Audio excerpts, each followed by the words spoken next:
Well, welcome to the Vanarama National League highlight show here from Wetherby Road today. I'm here with Chris Hargreaves and Aaron Hines. Thank you very much for joining us. But earlier on, it was Bromley who were the visitors here to Harrogate at the CNG Stadium. But elsewhere, stories developing at the top and bottom of the table, highlighting the pressures of survival and the title with only 7 weeks of the season still to go. But League knows Barrow. That is where we are going to start our roundup of Saturday's action with Andy May. The side in command in the fifth tier had an early opportunity to take control against Notts County with Scott Quigley fouled in the box by Damien McCrory. Having been prevented from the penalty spot last week against Dagenham, the usually reliable John Rooney was denied by the post on this occasion. Past the hour mark in Cumbria and a turn for the worst for the hosts, having collided with Joe McDonnell, Quigley was sent off by referee Adrian Quelch. It's the first red in the National League top scorer's career.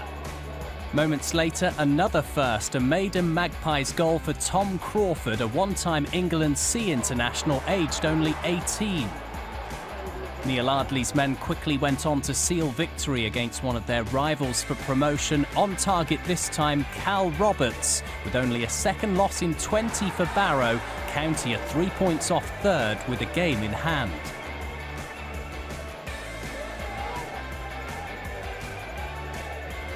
After failing to win their last 7 away from Surrey, Woking through Max Kretschmar were awarded a 15th minute penalty at Halifax. And having bagged for the Cards the last time they were on the road at Notts County, Kretschmar netted again, just beating Sam Johnson. Then right on half-time, a long-range Moussa Diarra free kick for the visitors found Jake Hyde, who found the net for the second match running. 2-0 it ended, and with Hyde celebrating all alone, Alan Dowson's team are only outside of the playoff positions on goal difference. As a game, it's just been nothing in the game, and we've gifted them 2 goals and they walk away with a 2-0 victory. So I'm really frustrated that we've not done anything to try and win the football match, and I thought we were miles off it today. Yeovil were after consecutive wins for the first time this year, and following a goalless first period at Crabble, secured all of the points in style via 37-year-old Cambridge loanee Mark Richards. The Glovers go up to third in the table.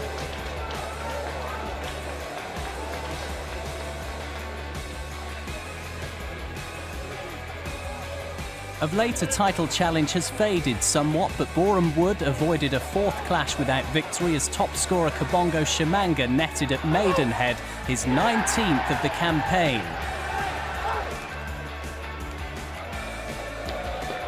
Though victory was soured slightly during added time as Woods keeper Nathan Ashmore was shown a second yellow card minutes after a first for time wasting.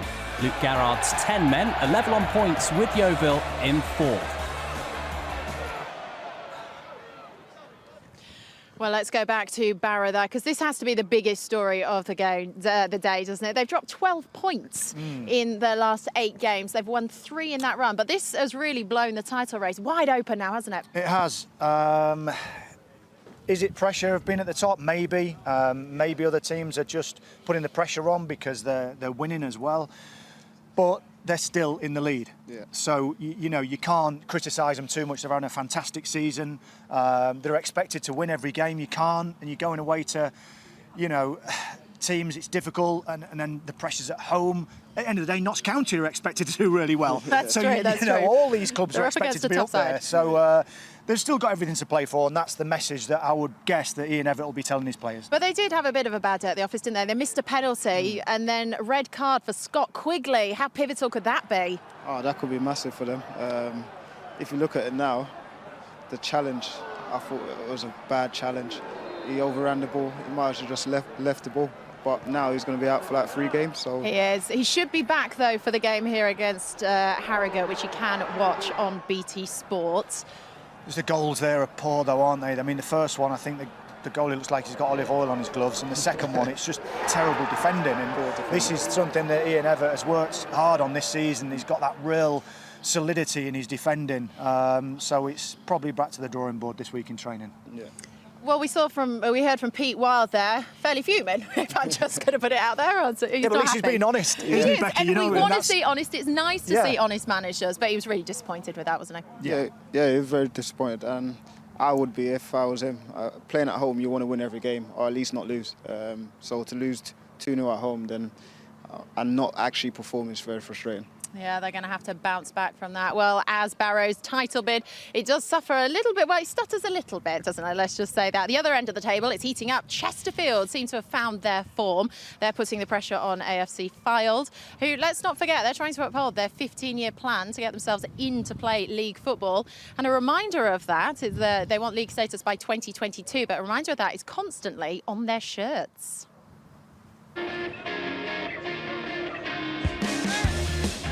Mill Farm has been a miserable place for AFC Fylde, having lost their last 5 home matches, though they welcomed a 7th-placed Solihull side who hadn't won any of their last 6 trips away. Despite Tom Walker's free kick almost embarrassing goalkeeper Ryan Boot, a goalless draw seemed inevitable. All the same, a welcome point for Jim Bentley's men. If I'm looking on the positive side of things, we kept a clean sheet today. That's been a long time coming. When we come to the club, we had 7 out the first 10 games. We've got 1 today, so hopefully that gives us a little bit of confidence and that little bit of momentum. Despite recent wins, Chesterfield still found themselves in the relegation zone at the start of the weekend, but a visit to bottom side Chorley proved useful timing. A 3rd goal in 4 games for Tom Denton gave the Spyrites a first-half advantage, before 19-year-old Jordan Cropper, on loan from Burnley, scored his first goal for the club just past the hour mark. Chorley did pull 1 goal back through Connor Hall, but without a win in 14 matches and 17 points from safety, time is running out on any chance of survival.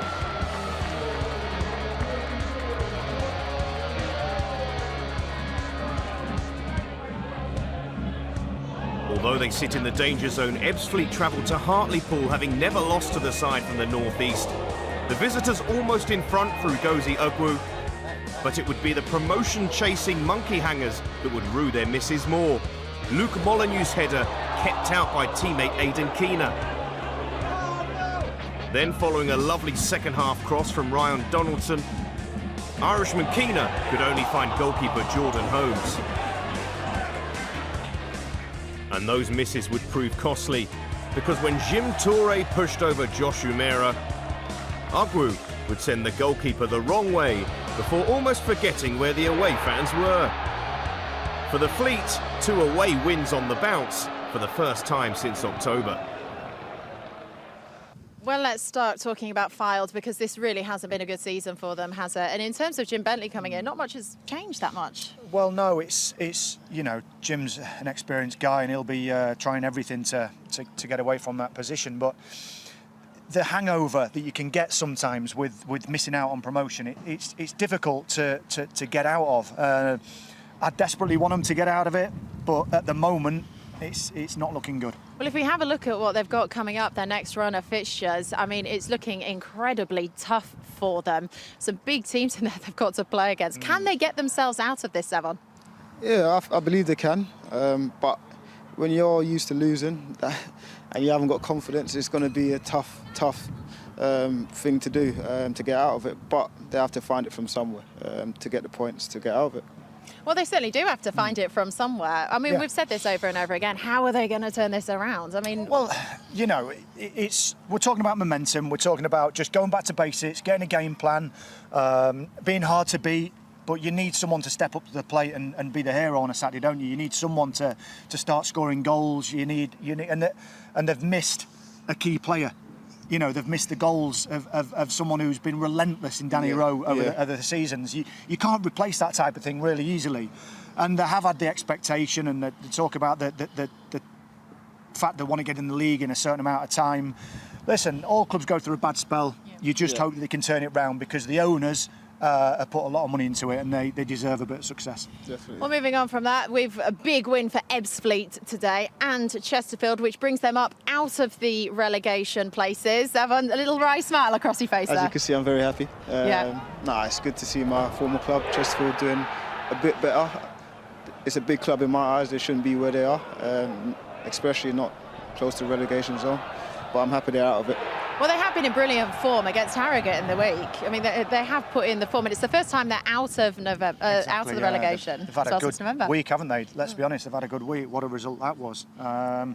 Like Zav said, it's a huge club, shouldn't be in this position. Yeah. But sometimes clubs find themselves, and it's not easy in this league to win games. I'm just pleased that Matt Smith predicted him for promotion title winners. Yeah, he did. We'll remind him of that, won't we? We'll remind him of that. But look, well, coming up after the break, we round up all the rest of the action from Saturday, including what happened here at Harrogate as they welcome Bromley, who are without a win in 8. We will see you shortly.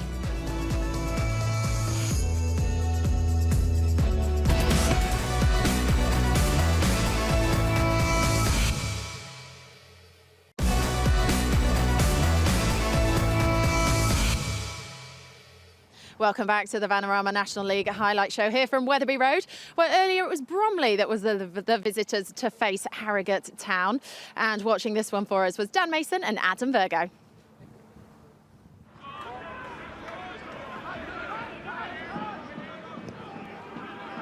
Shaw's ball forward for Harrogate. Thompson here. Oh, what a header! Tremendous start by John Stead. The whistle may have gone in the end, but a towering header this was.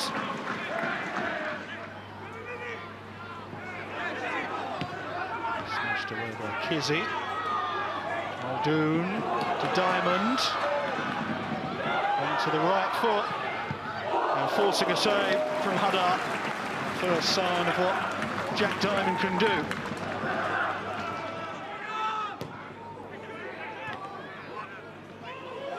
Forkingham goes for goal. Oh, he strikes the crossbar with a stunning shot. And it's the last act of the first half. Harrogate's best effort of the first 45 minutes coming just before the whistle.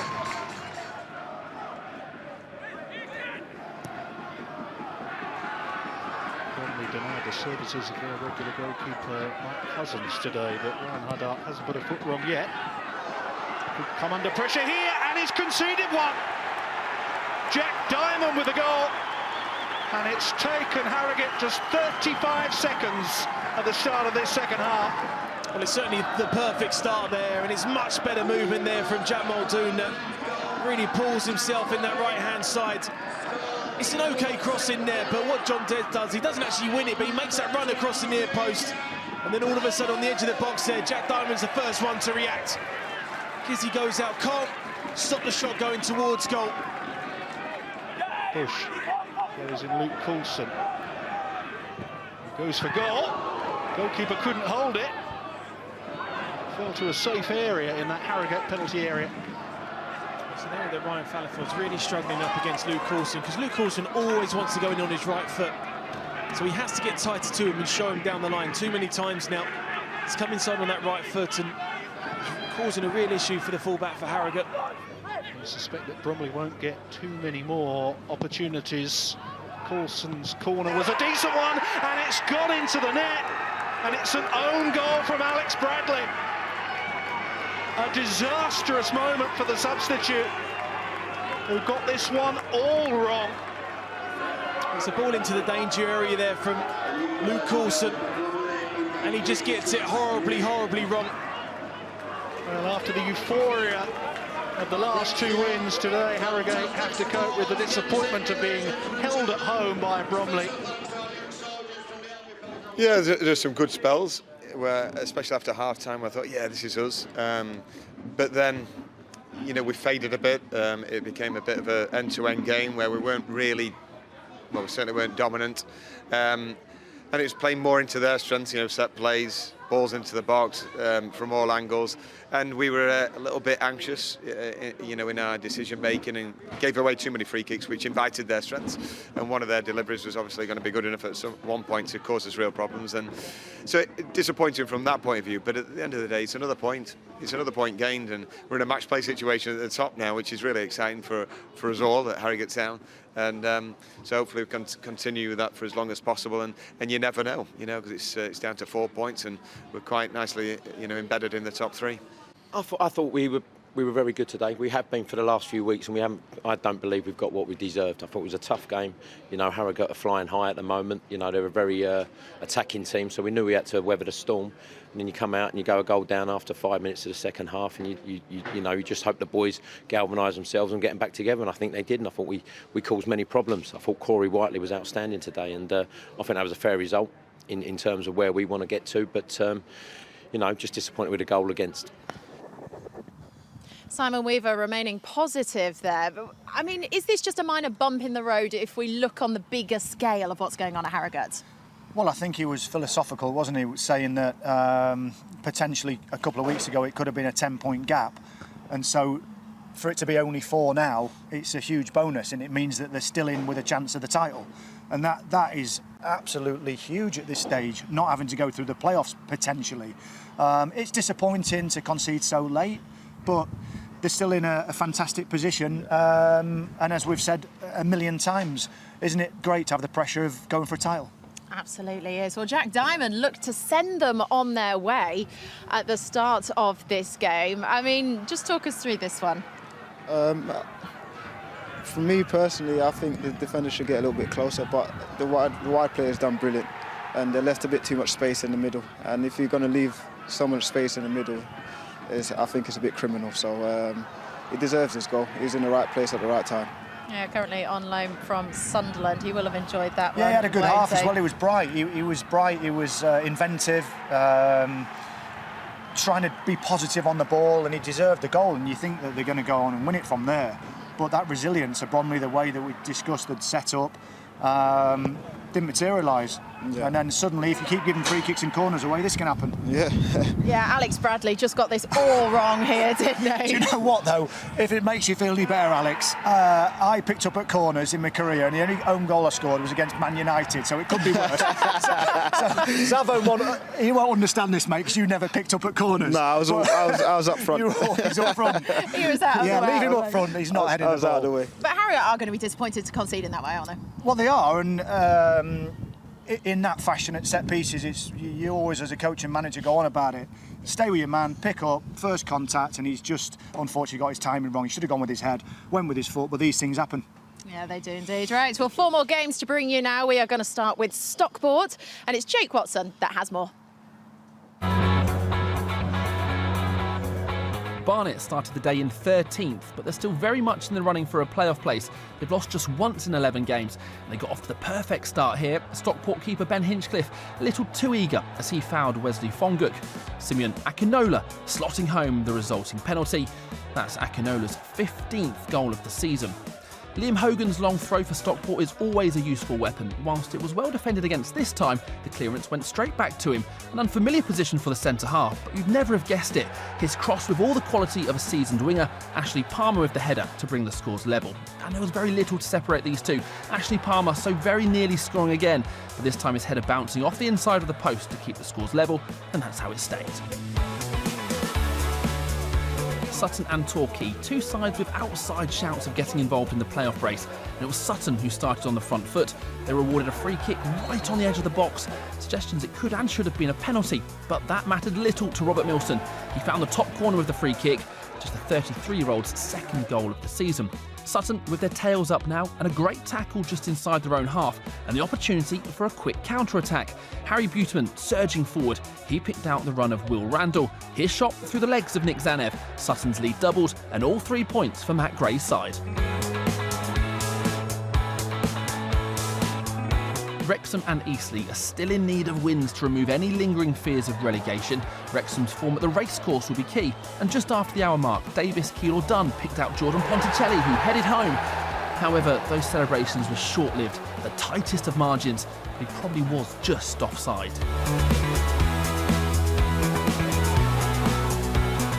Aldershot's home form been key to their much improved season, whilst Dagenham's form on the road is nothing to write home about.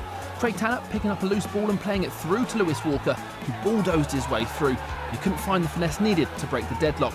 And heading into the last 5 minutes, it was Aldershot who were pushing for the win. But Dagenham had ideas of their own, breaking up an attack the visitors threw men forward, and recent signing Miles Weston, who'd only just come off the bench, made the decisive impact. He picked out the run of Mitch Brundle, the centre-half running the entire length of the pitch to score the winning goal and give Dagenham a much-needed 3 points. Well, Stockport now level on points with Solihull. I mean, it's super tight now for the playoff spots, isn't it? It is.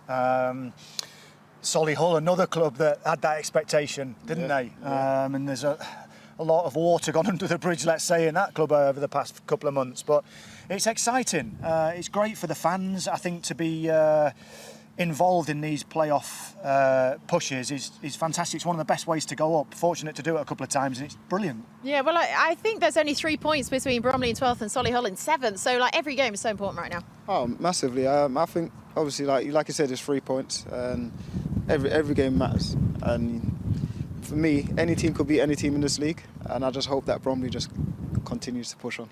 Well, at the other end of the table, a huge win for Dagenham that is going to keep them just out of trouble. Yeah, centre half going all the way through and scoring, but that's what you need sometimes. You need a bit of a hero to go and get that vital goal.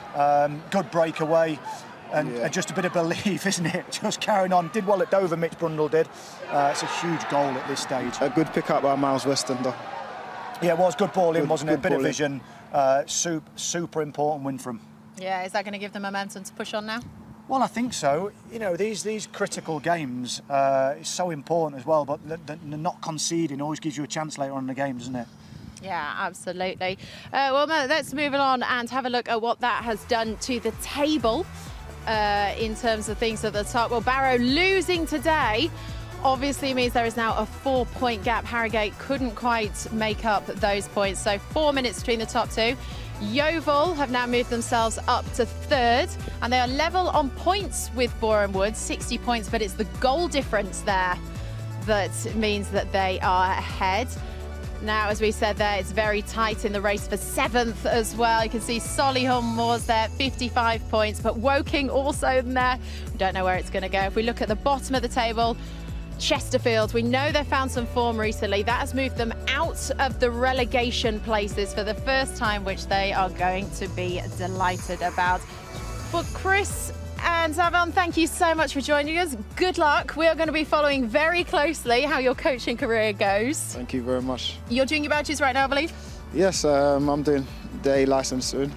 Just completed the B, and I'm just enjoying the process right now. I'm enjoying retirement, as Fabulous. they say. I'm going to have to wrap you up there because we are just up. Chris Zavon, thank you very much. Thank you very much for watching. We will catch you next time.